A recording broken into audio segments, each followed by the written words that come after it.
அன்பு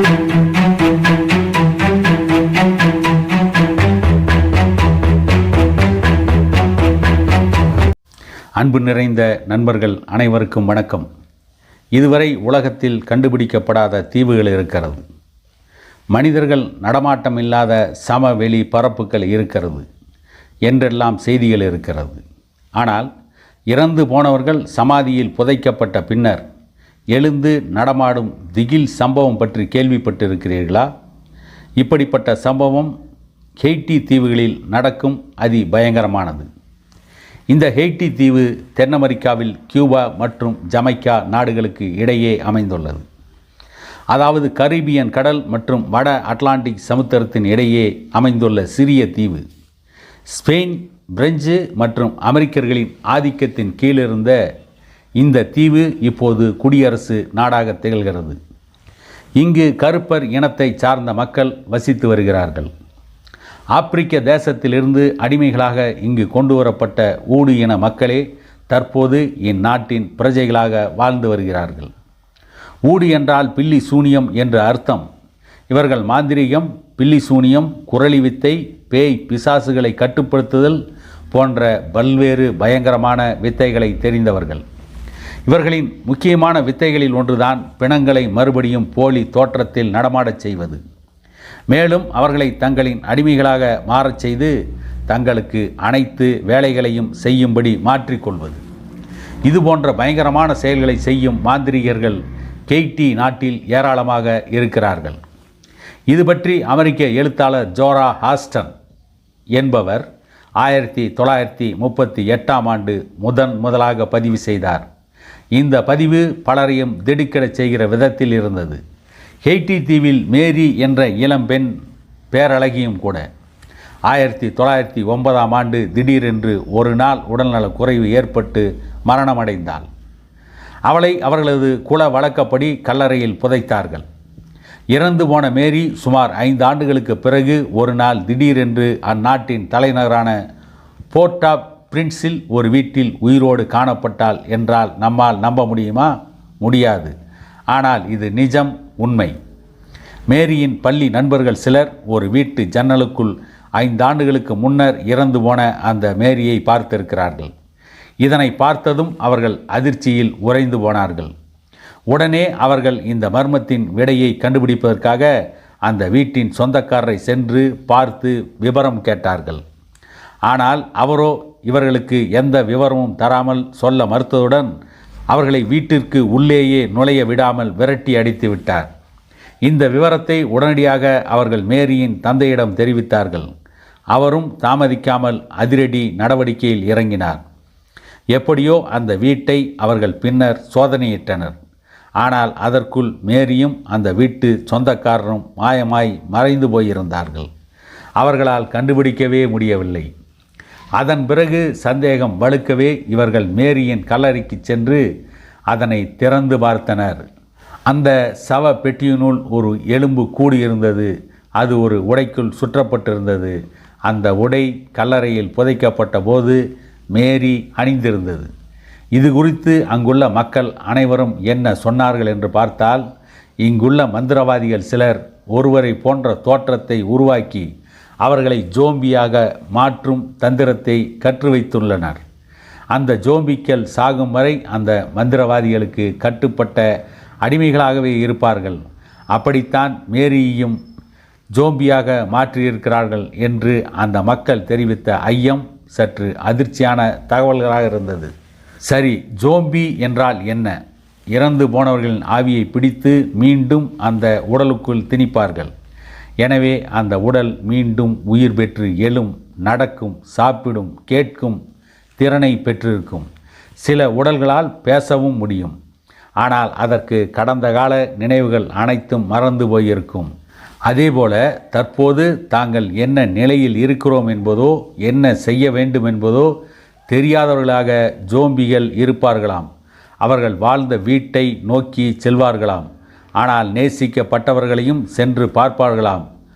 ஆனால் அதனால் அவர்களுக்கு எந்த நினைவுகளும் திரும்புவதில்லை. மேலும் அதனால் எந்த விதமான உணர்ச்சிகளையும் அவர்கள் பெறுவதும் இல்லையாம். இப்படி ஜோம்பிகளாக மாற்றப்பட்டவர்கள் எந்த கடினமான வேலையை செய்யச் சொன்னாலும் மாடுகளைப் போல மாங்கு மாங்கென்று செய்வார்களாம். எனவே மந்திரவாதிகள் இவர்களை தங்களின் அடிமைகளாக வைத்திருந்து அனைத்து சேவகங்களையும் செய்யுமாறு பணித்து விடுவார்களாம். இதே அமெரிக்க எழுத்தாளர் அங்கு கேள்விப்பட்ட மற்றொரு அதிர்ச்சி நிகழ்வு ஒன்றையும் குறிப்பிட்டுள்ளார். நம்பவே முடியாத அந்த பயங்கர சம்பவம் நம் இதயத்தின் வேகத்தை கடுமையாக அதிகரிக்க செய்கிறது. அங்குள்ள ஒரு தாய் தனது மகனை பற்றிய கூறியதுதான் அந்த செய்தி. திடீரென்று ஒரு நாள் உடல்நலம் பாதிக்கப்பட்ட தனது மகன் இறந்து போய்விடுகிறான்.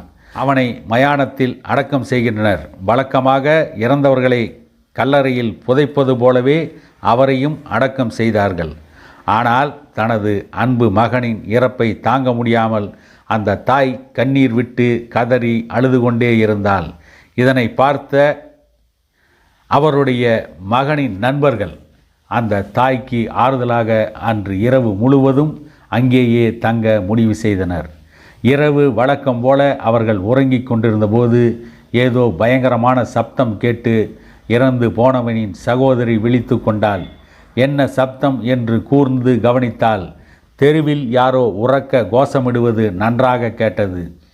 இன்னும் கூர்ந்து கவனித்து கேட்டதில் அந்த குரல் இறந்து போன அவளது சகோதரனின் குரல் போலவே இருந்தது. இறந்து போன சகோதரனை மாலையில்தான் அவர்கள் சமாதியில் புதைத்திருந்தார்கள். அப்புறம் எப்படி அவனது குரல் கேட்க முடியும்? ஒருவேளை இது பிரமையாக இருக்கலாம் என்று அவள் நினைத்தாள். ஆனால் மீண்டும் மீண்டும் அந்த குரல் கேட்கவே இப்போது அவளுக்கு சந்தேகமும் பயமும் ஏற்பட்டது. இதனால் பயங்கரமாக அவள் கத்திவிட்டாள். இந்த கத்தலை கேட்டதும் அங்கே உறங்கிக் கொண்டிருந்த அனைவரும் பதறி விழித்தார்கள். வீட்டிற்கு வெளியே அப்போதும் ஒலித்து கொண்டிருந்த கோஷத்திற்கு சொந்தக்காரன் மாலையில் கல்லறையில் அறையப்பட்டவன் என்றதும் அனைவரிடமும் ஒருவித பதற்றமும் பயமும் திகைப்பும் அச்சமும் ஏற்பட்டது. உடனே அவர்கள் அந்த வீட்டின் ஜன்னலை மெல்ல திறந்து வெளியே பார்த்தனர். அங்கே ஒரு பயங்கரமான ஊர்வலம் போய்க் கொண்டிருந்தது. அதில் காலையில் மரணமடைந்து மாலையில் கல்லறையில் புதைக்கப்பட்ட அந்த பையனும் மங்கலான வெளிச்சத்தில் தெரிந்ததை பார்த்து அவர்கள் திகைத்து போனார்கள். அப்போது அந்த ஊர்வலம் மீண்டும் திரும்பி அந்த வழியே செல்லத் தொடங்கியது. அவ்வாறு நடந்து கொண்டிருந்த போது அந்த பையனை ஒரு பெரிய கல் ஒன்று தடுக்கிவிட அதனால் ஏற்பட்ட வலி தாங்காமல் அவன் பயங்கரமாக கத்தியதையும் அவர்கள் கேட்டு அதிர்ந்தார்கள். அப்போது அந்த பையனின் தாயும் சகோதரியும் அவனது நண்பர்களும் இது பிணம் தின்னி பேய்களின் ஊர்வலம் என்றே நம்பினார்கள். இதனால் அந்த பையனை அந்த கூட்டத்திலிருந்து காப்பாற்றுவதற்காக கதவை திறந்து கொண்டு வெளியே வரவும் அஞ்சி அவர்கள் எந்த முயற்சியும் எடுக்காமலேயே இருந்து விட்டார்கள். இந்த மோசமான சம்பவத்தை பார்த்ததன் எதிர் விளைவு என்ன தெரியுமா? அந்த பையனின் சகோதரி அன்று முதல் பைத்தியம் பிடித்தவளாக சித்தப்பிரமையாகிவிட்டாள். ஹெய்ட்டி நாட்டில் உள்ள ஊடு இன மக்களின் இந்த ஜோம்பிகளை பற்றி அங்குள்ளோர் அதிகம் பீதியடைந்து போயிருந்தார்கள். இது போன்ற கெட்ட ஆவிகளை எதிர்த்து நிற்பதோ அவர்கள் வழியில் குறுக்கிடுவதோ தங்களுக்கும் தங்களை சார்ந்தவர்களுக்கும் பெரும் கேடாக அமையும் என்று அவர்கள் ரொம்பவும் அஞ்சி நடுங்கினார்கள்.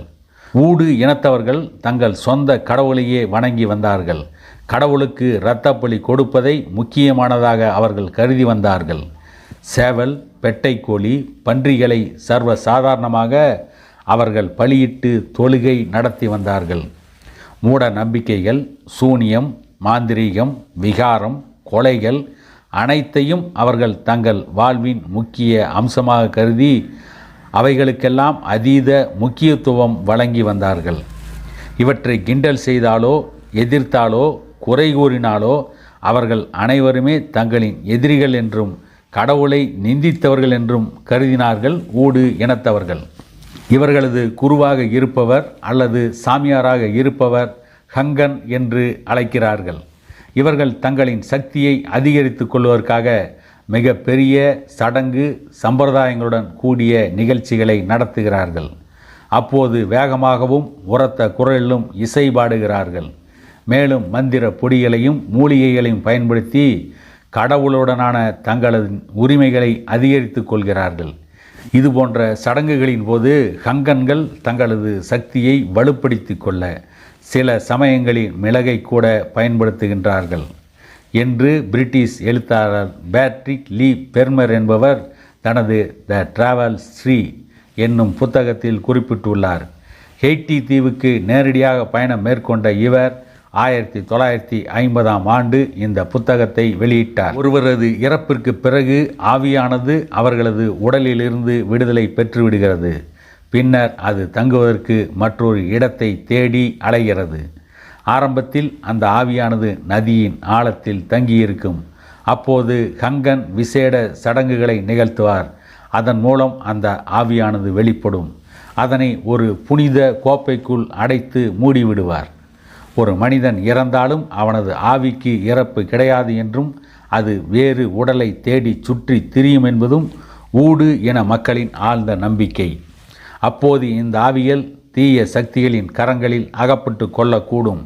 இந்நிலையில் மாந்திரீகர்களாக இருக்கும் கங்கன்கள் ஒரு விதமான மந்திர பொடியை இறந்து போனவர்களின் எலும்புகளின் மீது தடவி அதனை வசப்படுத்துவார்கள். அந்த புத்தகத்தில் அவர் இவ்வாறு விரிவாக குறிப்பிட்டுள்ளார்.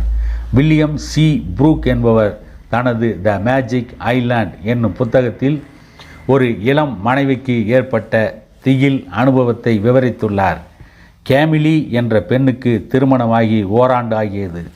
அதனை கொண்டாட விருந்து நிகழ்ச்சி ஒன்றுக்கு அவளது கணவன் மேத்யூ டஸ்லல் அழைத்து சென்றிருந்தார். கிட்டத்தட்ட அது நள்ளிரவை தொட்டு கொண்டிருந்தது. கணவனின் வற்புறுத்தலுக்கு இணங்க மணப்பெண்ணுக்கான உடையை அணிந்தாள் கேமிலி. அவளுக்கு கணவனிடம் மரியாதையும் அச்சமும் இருந்தது. அவர்கள் மெழுகுவர்த்தி மட்டுமே எரிந்து கொண்டு வெளிச்சத்தை கக்கி கொண்டிருக்கும் ஒரு அரைகுறை இருள் நிறைந்த இடத்திற்குள் நுழைந்தனர். அங்கு 4 பேர் இருப்பதை அவள் பார்த்தாள். அவர்கள் அனைவரும் மாலை நேரத்து உடையை அணிந்து கொண்டிருந்தார்கள். ஆனால் அவர்கள் யாருமே இவர்களை மலர்ந்த முகத்துடன் வரவேற்காமல் எனக்கு என்ன என்ற பாங்கில் அசையாமல் இருந்தார்கள். அவர்களது இந்த செயல் கேமிலிக்கு அதிர்ச்சியை ஏற்படுத்தியதோடு விருந்துக்கு வந்த மணமக்களை வரவேற்காமல் பேசாமல் இருப்பது நிச்சயம் குழப்பத்தை தரும். அவர்களது இந்த போக்கினை கண்டு கேமிலி அதிர்ந்து போயிருப்பதை கண்ட அவளது கணவன் தனது சிநேகிதர்களின் இந்த செயலுக்காக அவளிடம் வருத்தம் தெரிவித்தான். பின்னர் விருந்துக்கு பின்னர் அவர்கள் அனைவரும் தங்களுடன் மது அருந்தியும் நடனமாடியும் மகிழ்ந்திருப்பார்கள் என்று அவளிடம் உறுதியும் அளித்தான். இவ்வாறு தனது கணவன் கூறியபோது அவனது பேச்சு சற்று வித்தியாசமான குரலில் புதுமையாக இருப்பதாக உணர்ந்தாள். தனது கணவனிடம் இப்படி ஒரு மாறுதல் திடீரென்று ஏற்பட்டது அவளை மேலும் அதிர்ச்சிக்குள்ளாக்கியது. அப்போது கேமிலி கணவனையும் அந்த 4 பேரையும் சற்று கலவரத்தோடு பார்த்தாள். அந்த 4வரில் ஒருவனது கை சற்று வித்தியாசமாக இருந்தது. அது ஒரு மாதிரியாக வளைந்து எந்த விதமான அசைவும் இல்லாமல் அதே நேரத்தில் கையில் வைத்திருந்த கிளாஸில் இருந்து ஒயின் அவனது கையிலேயே வடிந்து கொண்டும் இருப்பதை பார்த்து திடுக்கிட்டாள். அவளுக்கு இப்போது அவர்களை பற்றிய சந்தேகம் மேலும் வலுவடைந்தது. உடனே அங்கிருந்த மெழுகுவர்த்தியை பிடுங்கி அவர்களது முகத்தின் அருகே கொண்டு சென்று பார்த்தபோது அதிர்ந்தே போய்விட்டாள். தன்னோடு விருந்து உண்ண வந்திருந்த அவர்கள் அனைவரும் மனிதர்களே அல்ல. அவர்கள் அவைகள் அனைத்தும் மனித உருவில் வந்துள்ள பிணங்கள், அதாவது பேய்கள். மிரண்டு போன அந்த பெண் எப்படியாவது தனது உயிரை காப்பாற்றி கொள்ள வேண்டும் என்ற வெறியில் அங்கிருந்து ஓட்டம் பிடித்தாள். தனது நண்பர்களிடம் தனக்கு நேர்ந்த மோசமான அனுபவத்தை கூறி கதறினாள். இதனை கேட்டு திடுக்கிட்டு போன அவளது நண்பர்கள் உடனடியாக அவள் கூறிய இடத்தை நோக்கி உண்மை நிலையை அறிந்து கொள்ள விரைந்து சென்றார்கள். அந்த இடத்தை சென்றடைந்து அங்குள்ள ஒவ்வொரு அறையாக தேடிய போதும் யாரையும் கண்டுபிடிக்கவில்லை. அவளது கணவன் டஸ்ஸலையும் கண்டுபிடிக்க முடியவில்லை. இது உண்மையா அல்லது கட்டுக்கதையா? சி ப்ரூக் இதனை சத்தியமான உண்மை என்றே வாதிடுகிறார். இதேபோல் கிளேர்வியர்ஸ் என்பவருக்கு ஏற்பட்ட அனுபவம் படு பயங்கரமானது. இவருக்கு ஒரு அண்ணனும் தங்கையும் உண்டு. இவருக்கும் இவரது அண்ணனுக்கும் ஒரு முறை சண்டை ஏற்பட்டது. ஆனால் தம்பியை பழி வாங்குவதற்காக ஊடு மந்திரவாதியிடம் சென்றால் இதனை அடுத்து பல மின்னல் வேக காட்சிகள் அரங்கேறின. ஓடி ஆடி வேலை பார்த்து கொண்டிருந்த கிளேர்வியர்ஸ் ஒரு நாள் படுக்கையில் விழுந்தார். அவரது கைகால்கள் கண்கள் என்று எதனையுமே அவரால் அசைக்க முடியவில்லை. மருத்துவர் வந்து சோதித்ததில் அவர் இறந்து போனதாக கூறிவிட்டார். எனவே அவரை அடக்கம் செய்வதற்கான நடவடிக்கைகள் தொடங்கியது. ஆனால் கிளேர்வியர்ஸுக்கு உணர்வு இருந்தது. வெளியே என்ன நடக்கிறது என்பதை அவர்கள் செவிகள் கிரகித்து கொண்டுதான் இருந்தன. ஆனால் அவரால் தான் சாகவில்லை என்று மட்டும் சொல்ல முடியவில்லை. கடைசியில் இறுதிச் சடங்குகள் நடைபெற்று மந்திரங்கள் ஜபிக்கப்பட்டு கல்லறைக்குள் அவரது உடல் இறக்கப்பட்டது. இதனை அவரால் நன்கு உணர முடிந்தும் எதுவும் செய்ய இயலவில்லை. பின்னர் நள்ளிரவில் அவரது உடலை யாரோ 2 அந்நியர்கள் சமாதிக்குள்ளிருந்து வெளியே எடுப்பதை அவர் உணர்ந்தார். இப்போது அவரால் அவர்களை நன்கு பார்க்க முடிந்தது. ஆனால் வாயை திறந்து பேசவோ அல்லது கை கால்களை அசைக்கவோ முடியவில்லை. அவரது சமாதி வெறுமனே மீண்டும் அந்த குழிக்குள் இறக்கப்பட்டு மண்ணால் மூடப்பட்டது. இவரது மார்பின் குறுக்கே கயிற்றால் பிணைத்து அந்த புதியவர்கள் எங்கோ தூக்கிச் சென்றார்கள். பின்னர் இவர் கிடத்தப்பட்ட இடம் ஒரு கரும்பு தோட்டம். அது எங்கே இருக்கிறது என்பது கிளேர்வியர்ஸுக்கு தெரிந்திருக்கவில்லை. ஆனால் நடப்பவை அனைத்தையும் அவரால் உணர்ந்து கொள்ள முடிந்தது. மறுநாள் காலையில் இவரால் கை கால்களை நன்றாக அசைக்க முடிந்தது. கண்களால் அனைத்தையும் பார்க்க முடிந்தது. ஆனால் குரல் மட்டும் சரிவர வரவில்லை. இவருக்கு ஏதோ ஒரு மருந்தினை அந்த புதியவன் கொடுத்தான். அப்புறம் இவனை அதட்டி எழுந்திருக்க வைத்து கையில் ஒரு பெரிய அரிவாளையும் அவன் கொடுத்தான். பின்னர் அந்த கரும்பு தோட்டத்திற்கு சென்று அனைத்தையும் வெட்டுமாறு கட்டளையும் இட்டான். அதனை தொடர்ந்து சாவி கொடுத்த பொம்மை போல இவன் கரும்பு தோட்டத்திற்குள் நுழைந்து கரும்புகளை வெட்டத் தொடங்கினான். அங்கே இவனைப் போல சுமார் 100 பேர் கரும்புகளை வெட்டி கொண்டிருந்தார்கள். இதனை பார்த்த இவனுக்கு ஆச்சரியமாகவும் வியப்பாகவும் இருந்தது. ஆனால் அதற்கு மேலாக எதையும் சிந்திக்கும் திறனில்லை. மாலை மயங்கியதும் இவனையும் மற்றவர்களையும் அழைத்து வந்து ஏதோ ஒரு இருட்டறைக்குள் அடைத்தார்கள். அப்போது இவர்களுக்கு உணவு என்ற பெயரில் எதையோ கொடுத்தார்கள். பின்னர் இவனின் மூக்கில் எதையோ அழுத்தி ஏற்றினார்கள். பின்னர் மறுநாள் காலை விடுந்ததும் கரும்பு தோட்டத்தில் வேலை வாங்கப்பட்டான். இப்படித்தான் சுமார் 2 ஆண்டுகள் ஓடியது. இவன் நடை பிணத்தைப் போல வாழ்வதை மட்டும் அவனால் உணர முடிந்தது. ஆனால் அதற்கு மேல் எதனையும் சிந்தித்து செயல்படுத்தும் திறன் அவனுக்கு இல்லை. அன்றொரு நாள் வழக்கம்போல் சூரிய உதயம் நிகழ்ந்தது. இவனும் வழக்கம் போலவே மயக்க நிலை ஓரளவு தெளிந்து எழுந்து நின்றான். கரும்பு தோட்ட வேலைக்கு அழைத்து செல்ல எப்போதும் போல் வருகிறவன் அன்று வெகு நேரமாகியும் வரவில்லை. அது ஏன் என்பதும் இவனுக்கும் புரியவில்லை. மெல்ல நடந்து சென்று அவனது அறையை பார்த்தபோது அந்த ஆள் இரத்த வெள்ளத்தில் இறந்து கிடப்பதை இவனால் உணர முடிந்தது. இது சற்று அதிர்ச்சியாகவும் குழப்பமாகவும் இருந்தது. கிளேர்வியஸுக்கு அப்போது அங்கிருந்த மற்ற ஜோம்பிகள், நாங்கள் அவனை கொன்றுவிட்டோம், இனிமேல் இங்கே ஒரு நிமிடம் இருந்தால் கூட நமக்கு ஆபத்து, ஆகவே இங்கிருந்து தப்பி ஓடிவிடு என்று கூறியவாறு எங்கோ திக்கு திசை தெரியாமல் ஓடிக்கொண்டிருந்தனர். கிளேர்வியஸும் அவர்களுடனே ஓடத் தொடங்கினான். வெகு தூரம் ஓடினான். ஓடிக்கொண்டே இருந்தான். மூச்சிறைத்து தன்னோடு ஓடி வந்தவர்கள் எல்லோரும் எங்கெங்கோ திசை மாறி ஓடிப்போயிருந்தனர். அன்று மாலை வாக்கில் கிளேர்வியஸுக்கு ஓரளவு தன்னுணர்வு திரும்பி இருந்தது. வழக்கமாக செலுத்தப்படும் மருந்து அன்று செலுத்தப்படாததால் அவனை யார் என்று அவனுக்கு அடையாளம் தெரிந்தது. தனது ஊர், தன்னை ஏமாற்றிய சகோதரன், தங்கை என்று எல்லாமே நினைவுக்கு வந்தது. எனவே தனது கிராமத்திற்கு செல்வது என்று தீர்மானித்தான். ஆனால் அங்கே சென்றபோதுதான் தார் இணந்து போனதும் தன்னை சமாதிக்குள் புதைத்ததும் அவன் நினைவிற்கு வந்தது. எனவே தான் இப்போது உயிருடன் இருப்பதை பார்த்தால் அவர்கள் நம்பாமல் தன்னை பேய் அல்லது பிசாசு என்று நினைப்பார்கள் என்றும் சந்தேகம் எழுந்தது. மேலும் தனது சகோதரன் தன்னை மீண்டும் பழி வாங்குவதற்காக வேறு ஏதாவது செய்யக்கூடும் என்றும் அஞ்சிய கிளேர்வியஸ் தூரத்தில் இருந்த தனது சகோதரனையும் தங்கையும் பார்த்துவிட்டு திரும்பி விட்டான். அப்புறம் வேறு ஏதோ ஒரு ஊருக்கு வந்து ஏதோ வேலை செய்து சாப்பிட்டு உயிர் வாழ்ந்தான். இப்படியே 16 ஆண்டுகள் கடந்த பிறகுதான் ஒரு நாள் தனது சகோதரன் மரித்து போன விவரம் அவனுக்கு தெரிந்தது. அதன் பின்னர் சொந்த ஊருக்கு திரும்பி தனது சகோதரியை அடைந்தான். இது ஹெய்ட்டி தீவில் நடந்த மற்றொரு உண்மை நிகழ்வு. இப்படி பல சம்பவங்கள் அந்த ஹெய்ட்டி தீவில் நடந்து கொண்டிருக்கிறது. இது உண்மையா பொய்யா என்பது இன்னும் நீண்ட கால ஆராய்ச்சிகளுக்கு பிறகுதான் தெரிய வரும் என கூறிக்கொண்டு மீண்டும் உங்களை சந்திக்கும் வரை உங்களிடமிருந்து விடை பெறுகிறேன்.